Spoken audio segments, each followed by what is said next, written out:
Finally ৩ বছর ৫ মাস পর আমি দেশে যাচ্ছি। এখন দেশে যাওয়ার পর আপনাদেরকে একটু বিস্তারিত বলি আসল ঘটনা।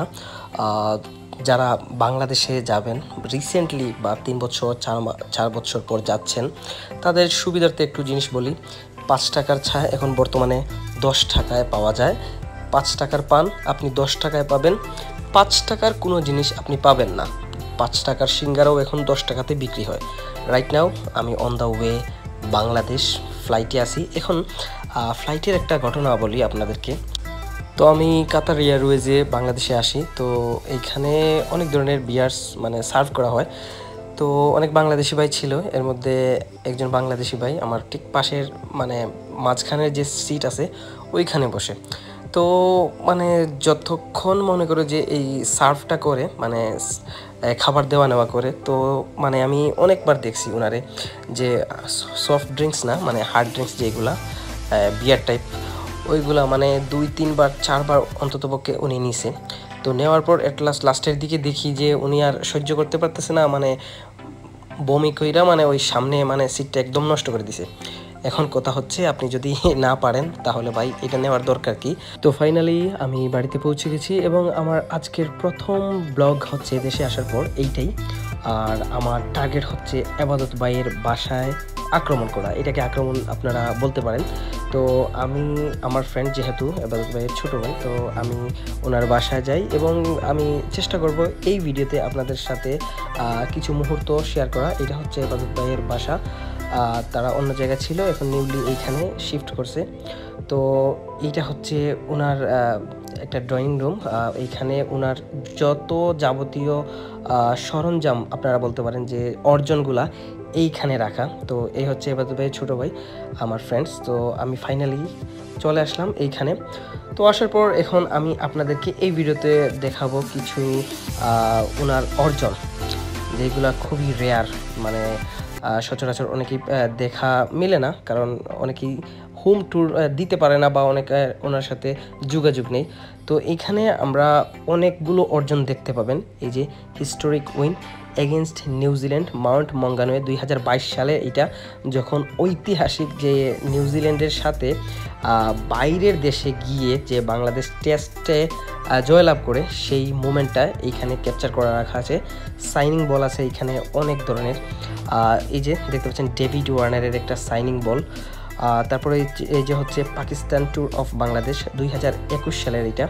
তো এইখানে আপনারা যদি দেখেন, লক্ষ্য করেন, তাহলে এখানে দেখতে পারবেন আসাদ শফিক থেকে, আজহার আলী থেকে, বাবর আজম, তারপর ফাওয়াদ আলম, নুমান, সাজিদ, পাকিস্তান ক্রিকেট টিমের যতগুলো প্লেয়ার আছে তাদের সাইনিং করা এই ব্যাটগুলো, এগুলো অনেকটা ছোট ছোট থাকে আর কি।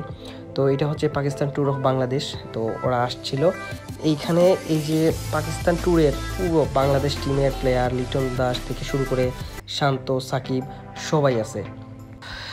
চলেন আসলে একটু উত্থানের গল্পটা আমি আপনাদেরকে একটু শেয়ার করি। 2014 সালে রবি পেসার হান্ট প্রতিযোগিতার মাধ্যমে আলোচনায় আসেন কিন্তু এবাদত ভাই। এই প্রতিযোগিতায় তিনি সেরা পেসার নির্বাচিত হয়েছিলেন। আর এই প্রতিযোগিতাটি আয়োজন করেছিল রবি এবং বাংলাদেশ ক্রিকেট বোর্ড। 2016 সালে এই প্রতিযোগিতা আয়োজন করা হয়েছিল এবং এবাদত ভাই এই প্রতিযোগিতার মাধ্যমে কিন্তু এই আলোচনায় আসেন ক্রিকেট জগতে। এবাদত ভাই যদি বলেন, মূলত একজন ভলিবল খেলোয়াড় ছিলেন, খুব বেশি ভলিবল খেলতেন আমাদের গ্রামে, উনি এখনও খেলেন। কিন্তু পেসার হান্ট প্রতিযোগিতায় অংশ নিয়ে তিনি ক্রিকেট বিশ্বে পরিচিতি লাভ করেন।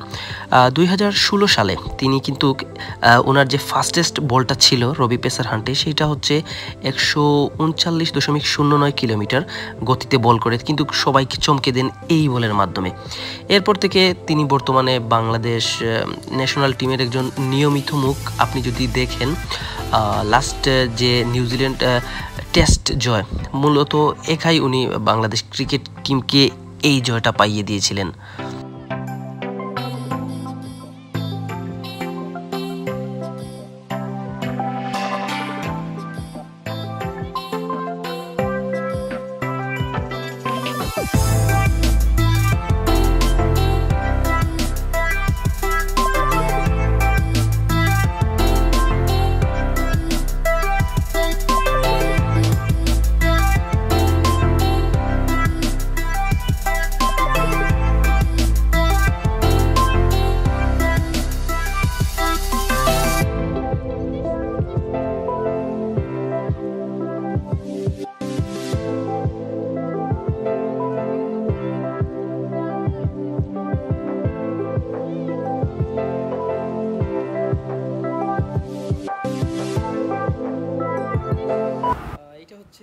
ছোট্ট একটা ব্লগ।